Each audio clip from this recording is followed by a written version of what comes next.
শীতার্ত মানুষের মাঝে কম্বল বিতরণ অনুষ্ঠানে উপস্থিত সবাইকে স্বাগত জানাচ্ছি। প্রোগ্রামের শুরুতে পবিত্র কোরআন থেকে তেলাওয়াত করবেন আমাদের অফিসার, একজন অফিসার জনাব ইয়াকুব। أعوذ بالله من الشيطان الرجيم আমাদের সম্মানিত শাখা ব্যবস্থাপককে স্বাগত বক্তব্য দেওয়ার জন্য অনুরোধ করতেছি।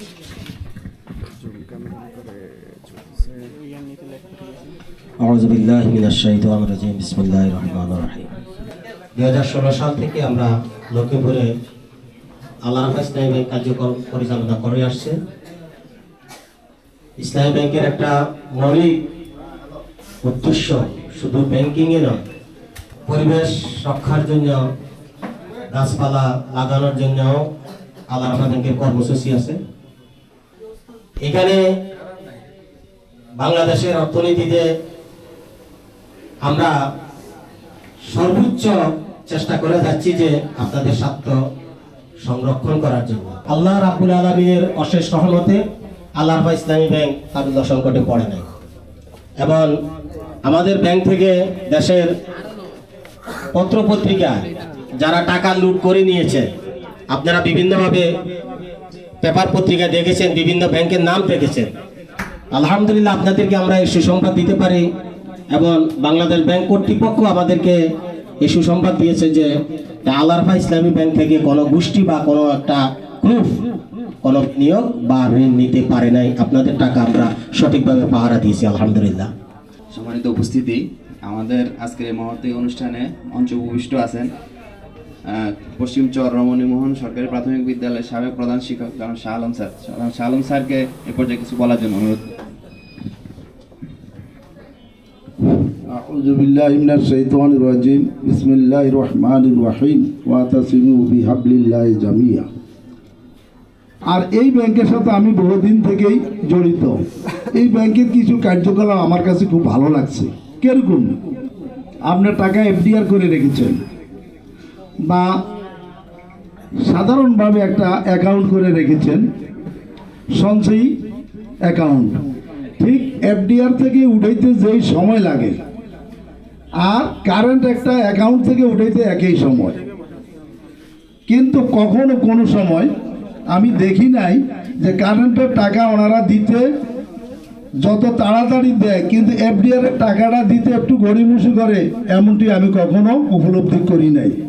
যেহেতু লক্ষ্মীপুরে আরও ইসলামিক ব্যাংক আছে, ওনাদের এই জিনিসটা আমার কাছে খুবই ভালো লাগে।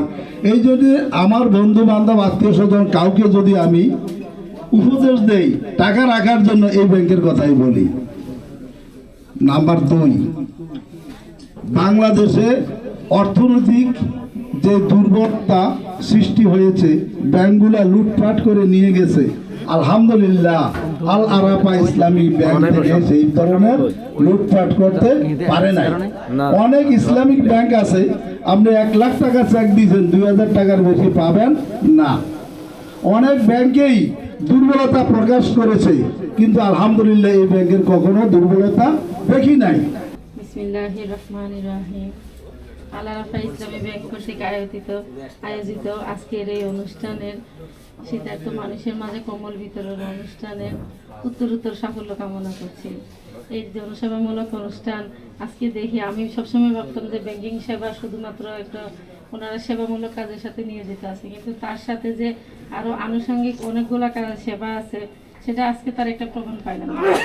আমি তার উত্তরোত্তর ভবিষ্যৎ সাফল্য কামনা করি এবং আরও দীর্ঘদিন যাতে এই ধরনের সামাজিক কাজ অব্যাহত থাকে সেই আশা ব্যক্ত করে শেষ করছি। আসসালামু আলাইকুম। বিসমিল্লাহির রহমানির রহিম। লক্ষ্মীপুর আল আরাফা ইসলামী ব্যাংক কর্তৃক আয়োজিত আজকের এই কম্বল বিতরণ অনুষ্ঠানের সম্মানিত সভাপতি, যারা উপস্থিত আছেন গ্রাহকবৃন্দ, সুধীবৃন্দ, সকলকে আমি সালাম জানাচ্ছি। আসসালামু আলাইকুম ওয়া রাহমাতুল্লাহি ওয়া বারাকাতুহু।